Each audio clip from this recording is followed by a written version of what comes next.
छत्तीसगढ़ में dial 112 112 emergency सेवा में बड़ा खेला हो रहा है, जिससे जुड़ा एक और खुलासा द सूत्र आज करने जा रहा है। इससे पहले हमने 11 दिसंबर को भी एक बड़ा खुलासा किया था और अब जो दस्तावेज हमारे हाथ लगे हैं उसके मुताबिक पुलिस मुख्यालय में बैठे एडीजी स्तर के एक आईपीएस अफसर ने उस कंपनी को टेंडर दिलाने की कोशिश कर ली थी, जिसे काम का एक दिन का भी एक्सपीरियंस नहीं था, अनुभव नहीं था।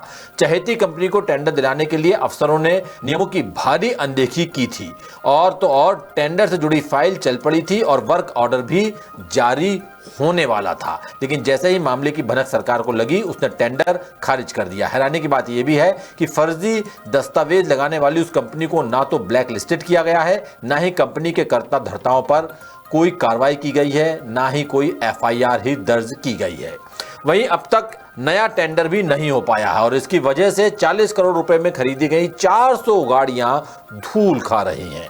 देखिए रायपुर से हमारे ब्यूरो चीफ अरुण तिवारी की पड़ताल करती ये रिपोर्ट।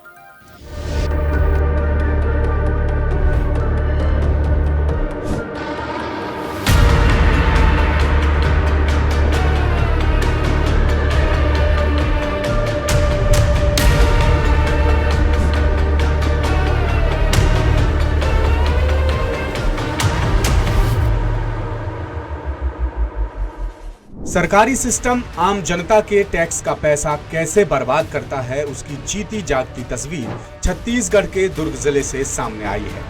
खुले आसमान के नीचे खड़ी इन गाड़ियों पर जरा नजर डालिए। ये नजारा अमलेश्वर में छत्तीसगढ़ सुरक्षा बल बटालियन ग्राउंड का है, जहां 40 करोड़ रुपए की नई नवेली 400 बोलेरो कारें धूल खा रही हैं। अब आप सोच रहे होंगे कि हम आपको कबाड़ का ये पहाड़ क्यों दिखा रहे हैं। पुलिस थानों और सरकारी दफ्तरों में कबाड़ गाड़ियों का पहाड़ तो आम बात है, लेकिन जरा रुकिए, जो मामला हम आपको बताने जा रहे हैं वो आम बिल्कुल भी नहीं। ये सीधे तौर पर आपकी और हमारी मेहनत की गाड़ी कमाई की बर्बादी की मिसाल है।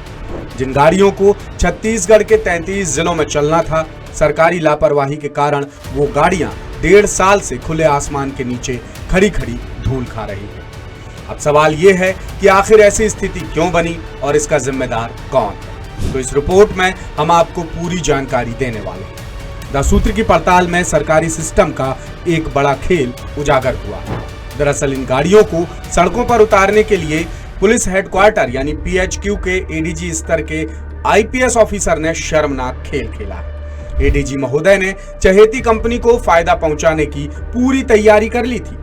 मार्च 2024 में 400 नई नवेली बोलेरो कारों को चलाने के लिए टेंडर निकाले गए थे। टेंडर में हिस्सा लेने वाली 5 में से 4 कंपनियों को जबरन बाहर कर दिया गया। नियमानुसार जब तक टेंडर में 4 कंपनियां भाग नहीं लेती, तब तक टेंडर नहीं खोले जाते। लेकिन एडीजी साहब ने अपनी चहेती 5वीं कंपनी का इकलौता नाम होने के बावजूद टेंडर खुलवा दिया। कंपनी का नाम है चिकित्सा हेल्थ केयर लिमिटेड, जिसके नाम पर टेंडर खोला गया।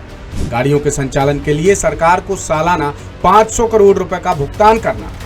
चिकित्सा कंपनी ने टेंडर के लिए फर्जी दस्तावेज लगाए थे, जबकि उसे संबंधित काम का कोई अनुभव नहीं था। एडीजी साहब की कृपा से कंपनी को टेंडर देने संबंधी फाइल भी चल पड़ी, लेकिन तभी सरकार के पास एक शिकायत पहुंची, जिससे सारा भांडा फूट गया और सरकार की जांच में शिकायत सही पाई गई, जिसके बाद टेंडर रद्द कर दिया गया और एडीजी साहब के मोटी कमाई के मंसूबों पर पानी फिर गया। अब आपको नियमों के साथ खिलवाड़ की पूरी कहानी बताते हैं। पीएचक्यू ने 14 मार्च 2024 को डायल 112 के संचालन के लिए टेंडर निकाला था, जिसमें कई कंपनियों ने हिस्सा लिया था, लेकिन चिकित्सा हेल्थ केयर लिमिटेड को L1 में स्थान मिल गया। टेंडर पाने के लिए चिकित्सा कंपनी ने अनुभव का फर्जी दस्तावेज लगाकर सरकार को गुमराह करने की कोशिश की, जिसकी शिकायत सरकार के पास पहुंची और जांच में पता चला कि कंपनी क्वालिफिकेशन क्राइटेरिया को पूरा नहीं करती। नियम में जितना सालाना टर्नओवर मांगा गया था, उसे पूरा करने के लिए कंपनी ने ऑडिटर की जगह खुद के लेटर हेड पर प्रमाणित दस्तावेज जमा किए।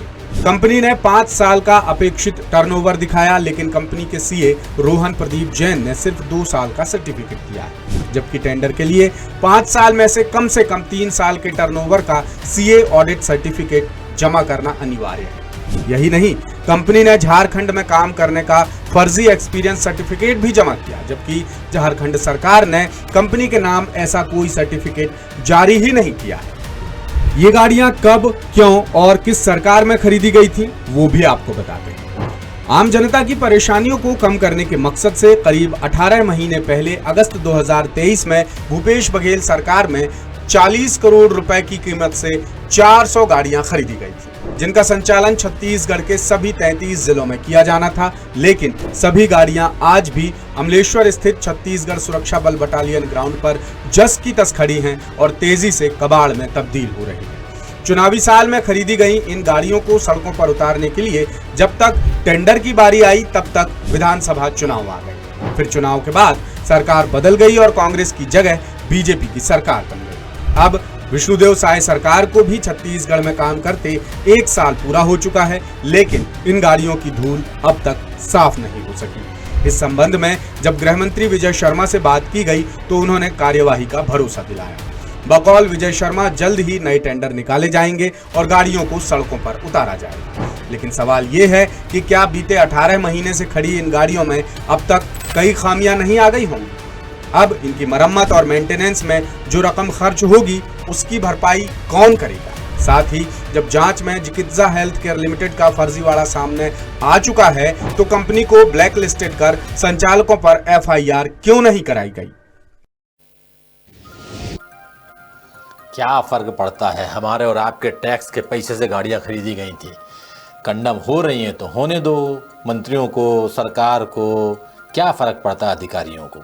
लेटेस्ट, इन्वेस्टिगेटिव और इन डेप्थ खबरें देखने के लिए ज्वाइन कीजिए द सूत्र का व्हाट्सएप चैनल, सब्सक्राइब कीजिए यूट्यूब चैनल, लाइक कीजिए फेसबुक पेज और पढ़ते रहिए वेबसाइट www.dasudr.com।